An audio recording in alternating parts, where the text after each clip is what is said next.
आपने अपनी लाइफ में एक चीज़ नोटिस करी है, आपके लाइफ में एक बहुत इंपॉर्टेंट काम है। मान लो आपको एग्ज़ाम के लिए प्रिपेयर कर रहे हो, आप अपने फाइनेंस ठीक करना चाहते हो, आप एक बहुत इम्पॉर्टेंट काम है, वो आपको पता है आपकी लाइफ में, बट वो काम ना आप टाल रहे हो किसी प्रकार से। आप प्रोक्रेस्टिनेट कर रहे हो उसको, अभी सोच रहे हो 1 घंटे में करोगे, आज करोगे, शाम को, कल करोगे, बट वो आप कहीं ना कर नहीं पा रहे हो। और जब आप करने बैठते भी हो ना, तो 5 मिनट के अंदर आपका हाथ आपके फ़ोन पे चला जाता है। फ़ोन में आप स्क्रॉल करने लगते हो, यूट्यूब देखने लगते हो, इंस्टाग्राम देखने लगते हो, रील्स देखने लगते हो, और कहीं ना कहीं आप डिस्ट्रैक्टेड होकर के ना वो चीज़ आप बंद कर देते हो करना। इससे क्या होता है कि घंटों पार हो जाते हैं और फिर आप उस लूप में ही फंस जाते हो। बट ये कोई लेज़ीनेस का प्रॉब्लम नहीं है, कोई डिसिप्लिन का प्रॉब्लम नहीं है, ये प्रॉब्लम है आपके डोपामीन में। आपका डोपामीन का जो सिस्टम है वो क्रैश हो चुका है। अब डोपामीन का हम लोग ना एक्चुअल मीनिंग समझते हैं कि डोपामीन होता क्या है। डोपामीन जो होता है ना, वो हमारे काम के, किसी भी काम के लिए वो ड्राइव का काम करता है। वो जिसका डोपामीन हाई है वो बहुत ज़्यादा ड्राइव के साथ काम करता है, एनर्जेटिक होता है, क्रिएटिव होता है, और वो चीज़ ना आपको उस बंदे के अंदर में दिख जाता है।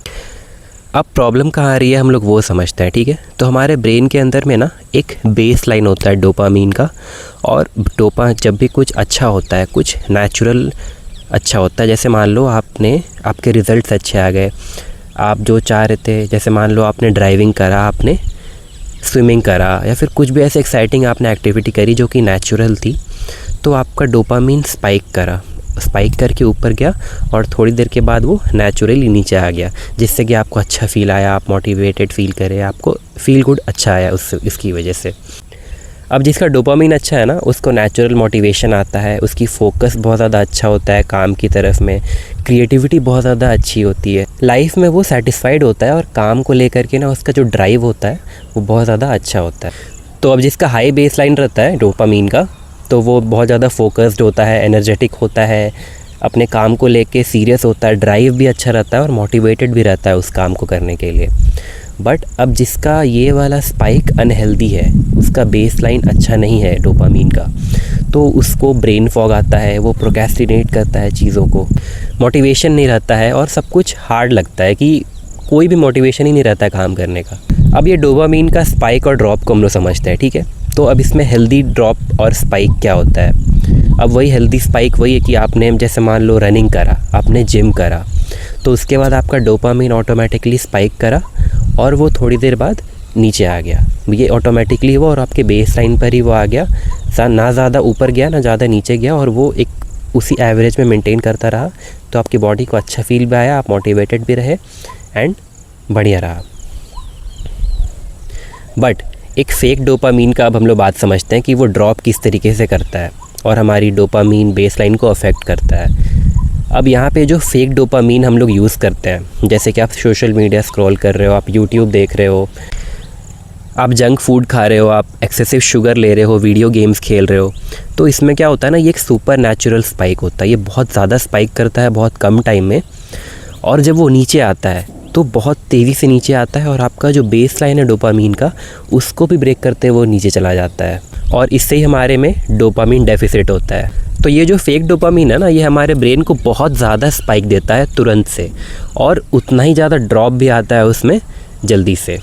और जब ये बहुत बार होता है ना, जैसे एक दिन में बहुत बार होता है, कुछ वीक में बहुत बार होता है, और हमारी लाइफ आजकल ऐसी हो गई है कि ये लगातार हो ही रहा है ये चीज़, हम कहीं ना कहीं फेक डोपामीन के पीछे पड़े ही हुए हैं। तो इसमें क्या होता है ना, जो हमारा ब्रेन का जो वो सिस्टम है ना, वो सही से काम करना बंद कर देता है। और अब इससे हमारे लॉन्ग टर्म गोल्स पे क्या असर पड़ता है ना, कि अब आपको जो बेसिक जो ऑर्डिनरी चीज़ें होती है ना, अब वो अच्छी नहीं लगने लगती हैं। अब आपका मोटिवेशन कम हो जाता है, आपको वो उतना रिवॉर्डिंग नहीं लगता है जितना कि आपको ये फेक डोपामीन अच्छा लगता है। नेचुरल डोपामीन में अब आपको मज़ा नहीं आता है, और ये एक तरह का वही नशा है कि जितना हाई डोपामीन मिला आपको, वहाँ पे उतना ज़्यादा मज़ा आया, और जो नेचुरल डोपामीन है जहाँ पे आपको कम डोपामीन मिलता है बट वो आपके फ्यूचर और आपके लिए अच्छा है, वहाँ पे अब आपको मज़ा नहीं आ रहा है काम करने में। अब इसे हम लोग as a business owner perspective से समझते हैं कि ये जो हाई डोपामीन, लो डोपामीन जो ये चीज़ें हो रही हैं, इससे हमारे बिज़नेस पे क्या फ़र्क पड़ता है। जैसे मान लो कि आपने अपना बिज़नेस आप ऑलरेडी रन कर रहे हो, बट आप भी इस फेक डोपामीन के चक्कर में पड़ गए और ऐसा नहीं है कि आजकल कोई बचा हुआ है, सारे लोग ही इसके चक्कर में पड़े हुए हैं। लोग सोशल मीडिया बहुत ज़्यादा यूज़ करते हैं, यूट्यूब यूज़ करते हैं और कहीं ना कहीं बोर्डम से भागते हैं। जो थोड़ा भी फ्री होते हैं तो वो रील स्क्रॉल करने लगते हैं। तो अब इससे बिज़नेस पे क्या होता है ना कि आपका जो लॉन्ग टर्म गोल्स था, आपका जो ड्राइव था काम करने का, आपकी जो एनर्जी थी, आपकी क्रिएटिविटी थी काम को लेकर के, वो कहीं ना कहीं ड्रॉप होने लगती है और आपको खुद मोटिवेशन नहीं आता है, खुद काम करने में मज़ा नहीं आता है, तो आप टालते हो, चीज़ों को टालते हो और धीरे धीरे क्या होता है ना, वो बिज़नेस पे असर दिखने लगता है तुरंत से, क्योंकि आप एक डिसीज़न मेकिंग पर्सन हो उस बिज़नेस के अंदर में, तो वो कहीं ना कहीं बहुत ज़्यादा डिप्लेट करता है आपके बिज़नेस को भी। तो इससे हमें क्या समझ आता है कि जो अननेचुरल डोपामीन है, जो कि फेक डोपामीन है, वो हमारे डोपामीन सिस्टम को ही ब्रेक कर देता है। अब हमें समझ आता है कि ये एक बड़ी प्रॉब्लम है और हम इसे खुद में फ़ील करते हैं ये प्रॉब्लम को, ये जो डोपामीन सिस्टम क्रैश वाला सीन है। तो अब इसका सॉल्यूशन क्या है, इसको फिक्स कैसे कर सकते हैं? एक्चुअली ये फिक्स हमारे पतंजलि में, हमारे कल्चर में बहुत सालों पहले इसका सॉल्यूशन दिया गया है, एंड दैट इज़ ब्रह्मचर्य। अब ब्रह्मचर्य क्या सिर्फ ये मतलब नहीं है कि कंजर्वेशन ऑफ एनर्जी, कंजर्वेशन के साथ साथ एक चैनलाइजेशन ऑफ एनर्जी, मतलब आप कंजर्व तो कर रहे हो एनर्जी को, बट उसको सही डायरेक्शन में चैनलाइज भी कर रहे हो। अब हमारे जो ऋषिज़ थे ना, एक वर्ड दिया था उन्होंने, ओजस। ओजस का मतलब होता है सटल वाइटल एनर्जी, जो कि हमारी क्रिएटिव फोर्स होती है, इंटेलिजेंस का फ्यूल होती है, हमारे फिजिकल स्ट्रेंथ का भी सोर्स होती है, और जो हमारी स्पिरिचुअल ग्रोथ होती है उसका भी कहीं ना कहीं वो सोर्स होती है। और जब आप एक्सेसिव फेक डोपामीन्स की तरफ जाने लगते हो ना, आपका ओजस डिप्लेट होने लगता है, ओजस आपका कम होने लगता है, और उससे क्या होता है कि आपके बॉडी में मैसिव चेंजेस देखने को मिलते हैं। आपका माइंड वीक हो जाता है, आपका फोकस कम हो जाता है काम की तरफ, आपकी क्रिएटिविटी ख़त्म हो जाती है, आपका जो ड्राइव था पहले काम को लेकर के वो कम हो जाता है, और आपकी बॉडी भी वीक हो जाती है। और वही सेम चीज़ है न्यूरोसाइंस भी कहता है, जब हमारा डोपामीन सिस्टम क्रैश होता है, हमारा मोटिवेशन कम हो जाता है, हमारा प्री फ्रंटल कॉर्टेक्स वीक हो जाता है, और कहीं ना कहीं हमेशा फिजिकल फटीग रहती है और ब्रेन फॉग भी रहता है। ऋषिज़ ने इसका नाम रखा ओजस डिप्लेशन, और साइंटिस्ट ने इसका नाम रखा डोपामीन सिस्टम क्रैश।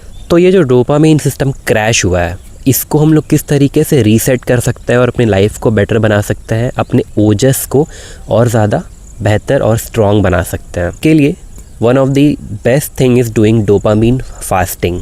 ये फास्टिंग जो होता है ये 30 से 90 डेज़ तक चलता है, और इसमें जो भी आपके फेक डोपामीन्स है ना, उसको आप रिमूव कर देते हो अपनी लाइफ से, या फिर बहुत ज़्यादा कम कर देते हो अपनी लाइफ।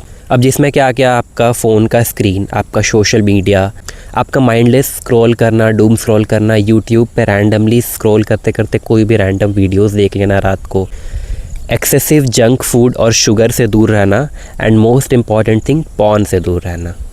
तो ये जो चीज़ें जब आप करना शुरू करोगे, तो जो फर्स्ट वीक सेकेंड वीक होगा ना, बहुत ज़्यादा डिफ़िकल्ट होगा। अब डिफ़िकल्ट इस सेंस में होगा क्योंकि ये चीज़ें आप सालों से करते आ रहे हो, आप सालों से सोशल मीडिया चला रहे हो, ये सारी चीज़ें का इतना एक्सेसिव यूज़ कर रहे हो कि उसके बिना ना आप रह नहीं पाओगे। आपका बार बार आपका हाथ आपके फ़ोन की तरफ जाएगा, और बार बार आपका कोई भी ऐसा ऐप खुल जाएगा, को हर चीज़ बोरिंग लगेगा, आप रेस्टलेस फील करोगे, कहीं ना कहीं आपका बार बार हाथ आपके फ़ोन की तरफ जाएगा ही। बट आपको कोशिश करना है कि वो चीज़ आप स्टिल, आप जो ये डोपामीन फास्टिंग है वो कंटिन्यू रखो। फर्स्ट वीक सबसे ज़्यादा टफ़ होगा, उसके बाद जब 1 महीना हो जाएगा ना, लाइक वीक 3 वीक 4 जब आप पहुंचोगे, अब आप थोड़े से शांत हो जाओगे, आपकी लाइफ थोड़ी सी स्लो हो जाएगी, आप ऑर्डिनरी चीज़ों में थोड़ा इंटरेस्ट फील करोगे, आपका फोकस बढ़ा रहेगा, एंड आपकी जो मॉर्निंग एनर्जी होती है वो बढ़ जाएगी, आपको आइडियाज़ आने लगेंगे, आपकी जो फिज़िकल स्ट्रेंथ है वो बढ़ जाएगी, एंड बेसिकली आप बहुत ज़्यादा बेहतर फील करोगे अपने खुद के एनर्जी से। तो ये जो हमने डोपामीन फास्ट करा, इससे क्या हुआ ना कि जो हमारा बेस लाइन है, बेस लाइन वापस से ऊपर बढ़ गया, जो हमारा जो डोपामीन का बेस लाइन था, और इससे क्या हुआ, हमारी ऑटोमेटिकली बॉडी अच्छा फील करने लगी। हमें सिंपली ब्रह्मचर्य को as a performance tool use करना है। जैसा कि स्वामी विवेकानंद, APJ अब्दुल कलाम, सारे लोगों ने इस चीज़ को कहा है कि कंजर्वेशन ऑफ एनर्जी एक तो ठीक है, अच्छी बात है, बट जब आप वही एनर्जी को एक अच्छे दिशा, एक अच्छा डायरेक्शन देते हो, तो वो बहुत ज़्यादा मिरेकल्स करते हो। वो सेम एनर्जी को डीप वर्क में लगा सकते हो, अपने बिजनेस में लगा सकते हो, आप एक एथलीट के रूप में बन सकते हो, बहुत सारी चीज़ें हैं करने के लिए। जब आप अपनी एनर्जी को बचाते हो, और वो चीज़ ना आपको पुश करेगा, वो एनर्जी आपको अगर आप सही तरीके से उसको कंजर्व करके डायरेक्शन दे रहे हो, वो आपको पुश करेगा अच्छी चीज़ों की तरफ। आई नो ये सुन के बहुत अच्छा लगता है और हम चाहते भी हैं ये सारी चीज़ें करना, बट जो हमारा मॉडर्न लाइफ है ना, वो इतना ज़्यादा इन फेक डोपामीन चीज़ों से घिरा हुआ है ना कि मुश्किल होता है कई बार ये चीज़ों को एक्चुअल रियल लाइफ में कर पाना। ये बैटल पूरा ना पूरा अवेयरनेस का है। इसके लिए हम लोग क्या प्रैक्टिकल स्टेप्स कर सकते हैं ताकि हम इन चीज़ों से बाहर निकल पाए। सबसे पहले ना आपको विदाउट खुद को जज किए हुए अपना ट्रैक करना है अपना पूरा दिन, कि आप एक जो सुबह से उठकर रात के सोने तक आप कितना बार ये फेक डोपामीन की तरफ जाते हो। लाइक कितना बार आप रैंडमली ऐसे फ़ोन उठाते हो बिना किसी मतलब के, ना आपको कोई कॉल आया है ना कुछ उसमें काम है, बट रैंडमली आप जा कर के फ़ोन उठा लेते हो जस्ट एज अ हैबिट। उस चीज़ को आप ट्रैक करो। आप कितनी बार सोशल मीडिया पे जा रहे हो और स्क्रॉल करना शुरू कर दे रहे हो अनकॉन्शियसली, ये सारी चीज़ों को आप नोट डाउन करो कि कितनी बार ये चीज़ें आप एक दिन में कर रहे हो। तो इससे क्या होगा ना, आपके ब्रेन में एक डेटा जाएगा और डेटा बहुत ज़्यादा इंपॉर्टेंट होता है हमारे ब्रेन के लिए। तो इससे आपको समझ आएगा कि आप कितना ज़्यादा आप टाइम वेस्ट कर रहे हो। ये आप जब आप अपना फ़ोन का स्क्रीन टाइम चेक करोगे ना, तो वहाँ पे ऑप्शन आता है कि आप किस ऐप पे आपने कितना ज़्यादा टाइम दिया। तो वो देख करके भी कई बार आपको वो शौक़ लगता है और वो शौक़ से आप उस चीज़ को छोड़ने की कोशिश कर पाते हो। तो एक सिंपल हैक हम लोग यूज़ करते हैं। जो सुबह का जो हमारा वक्त होता है ना, जब हम सोकर उठते हैं और सीधा फ़ोन की तरफ जाते हैं, उस टाइम बस आप उस चीज़ को स्वैप कर दो, अपना फ़ोन छोड़ दो उस टाइम पे। जस्ट बाहर सनलाइट में जाओ, अपनी बालकनी में जाओ, अपने छत पर जाओ, बाहर जाओ गार्डन में, and just try to sit there for 10-15 minutes और वहाँ पे बस थोड़ा सा ब्रेथ वर्क करो। जस्ट ये चीज़ आप रिमूव कर दोगे ना, क्योंकि जो मॉर्निंग जो हमारा एनर्जी होता है, उस टाइम जब हमारा फेक डोपामीन से स्पाइक हो जाता है ना, तो वो पूरा दिन नीचे नहीं आता है वो डोपामीन। तो इसके लिए हमें ट्राई करना है कि हमारा जो फर्स्ट मॉर्निंग है उसको फिक्स करने की कोशिश करनी है। और डोपामीन जो जब हम लोग रिमूव कर रहे होते हैं, हमें सबसे पहला लाइफ में जो चैलेंज आता है वो होता है बोर्डम। बोर्डम कोई ख़राब चीज़ नहीं है। हमने उससे ना एज अ उसे सोसाइटी ने इतना ख़राब दिखा दिया ना कि अगर आप बोर फील कर रहे हो कि मतलब आपके पास कोई काम नहीं है, आप बेकार इंसान हो। बट सच्चाई ये नहीं है। बोर्डम से ना लाइफ में आपका जो बोर्डम से क्या होता है ना कि आप लाइफ में थोड़ा स्लो फील करते हो, चीज़ों को एब्जॉर्व कर पाते हो, आप मेंटली और फिज़िकली फिट रहते हो, चीज़ों को सोच पाते हो कि हर चीज़ को टाइम लगता है। आपकी क्रिएटिविटी को भी रेस्ट चाहिए, आपकी ओजस को भी रेस्ट चाहिए। तो जब आप बोर फील करते हो ना, तो इसका ये मतलब नहीं है कि आप फ़ोन की तरफ चले जाओ या कुछ ऐसे फेक डोपामीन वाली चीज़ें कर लो। नहीं, आप रुको, सोचो, नेचर में जाओ, आप वर्कआउट कर लो, उस टाइम पे रनिंग कर लो, आप कोई बुक पढ़ लो। आई नो ये सुन के बहुत बोरिंग लगता है, ट्रस्ट मी ये बहुत ज़्यादा गेम चेंजिंग है। और जब आप ये एक वीक भी करोगे ना, ये सारी चीज़ें, आप फेक डोपामीन से दूर रहोगे और जब भी आपको ऐसे अर्जेस आएंगे आप रियल डोपामीन की तरफ जाओगे। ट्रस्ट में आपको चेंजेस दिखने लगेंगे within a week. I hope ये वीडियो से आपको कुछ सीखने को मिला होगा डोपामीन के बारे में एंड किस तरीके से आप अपनी लाइफ को चेंज कर सकते हो। And trust me, you have to try these things to see the results, to see the actual benefits. See you in the next one.